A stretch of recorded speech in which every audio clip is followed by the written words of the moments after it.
Hey friends, today I want to talk to you a little bit about this book that you just listened to called Comet's Nine Lives. It's by Jan Brett.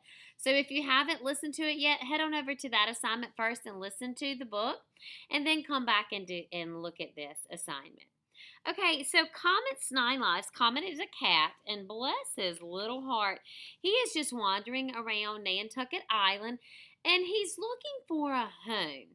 And he has some pretty amazing, scary adventures along the way. And kind of keeps getting into trouble, and it says he keeps losing one of his lives. Now, I want to talk to you about that. There is a phrase or a myth, a popular myth that says a cat has nine lives. So, does that really mean that a cat can die nine times and come back to life? No, it does not. It's just a myth. And a cat can just has one life, just like any other creature. Once a cat dies, it's gone. Just like all other animals and creatures living on our earth. So it is a myth, though. A very popular myth has been around a long time that cats have nine lives, and we think it's related to a cat's ability to always land on his feet. Like if they're crawling up in a tree or somewhere here there and they fall, generally that animal, if they fell, would get hurt and may possibly die. But a cat is very flexible. They're very tough animals, and so they always land on their feet. They rarely get hurt when they fall. So that's where that phrase comes from. Cats are also very independent animals. They can live on their own. They don't need anyone to take care of them. Don't need a lot of care like other animals do. They're also very intelligent. They also have very quick reflexes, so they can make decisions very quickly. So that's where the phrase comes from that cats have nine lives. And so a very interesting story about Comet and how he loses his nine lives. Okay, the other reading skill I want to talk to you today about are these words: five W's and an H. I have six words here, and all of them start with W except for how. And these words are used to ask questions. And so I want to talk to you a little bit about that. If you have a question that starts with who, then your answer is going to be a person or a character in that story or in whatever you're talking about. Somebody could ask you, "Who is your friend?" Well, you're not going to say on the playground because that would be a correct answer to a who question because a who question needs a person as an answer. So if somebody said, "Who is your friend?" you could say Leah or Cole or my brother. Those are all people, which are appropriate answers to a who question. The next word is when. A when question asks for a time. It could be like a time on a clock. If we said, when is the birthday party? You could say 6 o'clock. Or it doesn't have to be a time on a clock per se.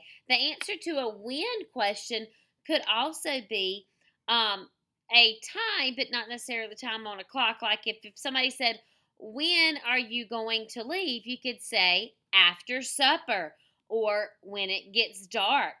Or when is your birthday? You might could say it is, July 17th. A date could be a time. Or you could say, when are you going to wrap the presents? And you might could say close to Christmas. That is an appropriate answer to a when question. So a when question should have a time. What is the next word? A what question. What kind of an answer is an appropriate answer to a what question? Most of the time, an answer to a what question is going to be an object. You can say, what is that?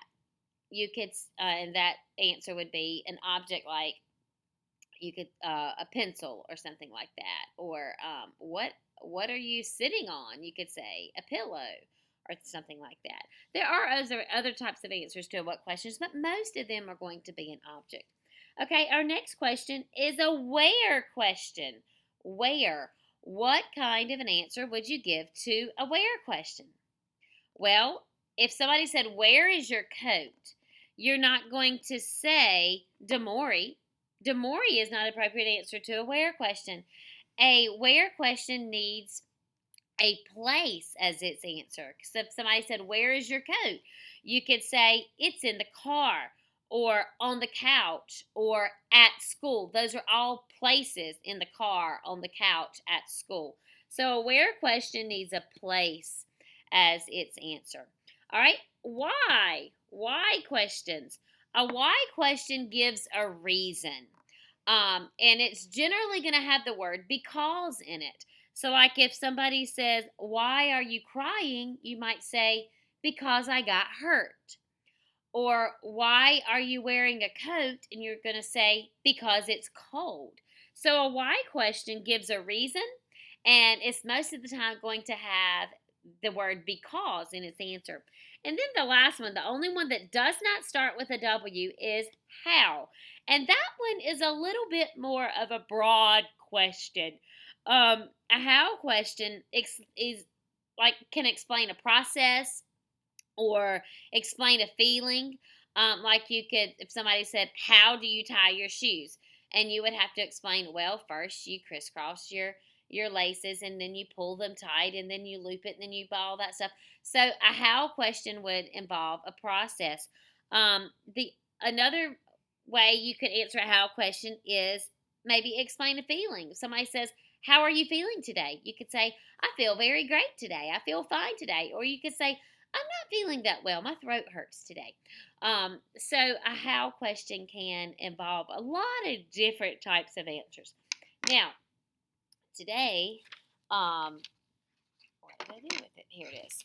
Today, you're going to see this sheet in your seesaw assignment. And these are questions from Comet's 9 Lives. And so I've highlighted the question words here.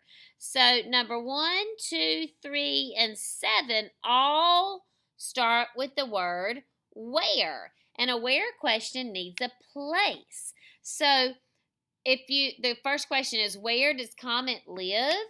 You are not going to say at 6 o'clock. That's not an appropriate answer for a where question. A where question needs a place. So for number 1, 2, 3, and 7, you're going to answer with a place. Okay. Number 5, number 4 is a how question. How did Comet get into trouble at the party? You're going to have to explain, give some reasons, exactly what were the steps, what actually happened for Comet to get in there, to get in trouble at the party. Number 5, why? Why does Comet start to worry? Your answer to this should contain the word because. Okay, so why does Comet start to worry? He worries because blah, blah, blah, blah, blah. And that's where you'll fill in your answer. So make sure you use the word because there. And number 6 is a who question. Who scared Comet and made him fall into a strawberry shake? Who is going to be another character in the story, either a person or an animal. But a who question needs a person or character as its story.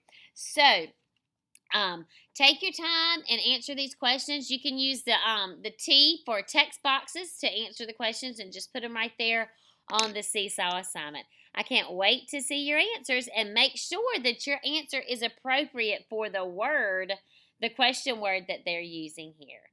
Have fun. Can't wait to see your answers.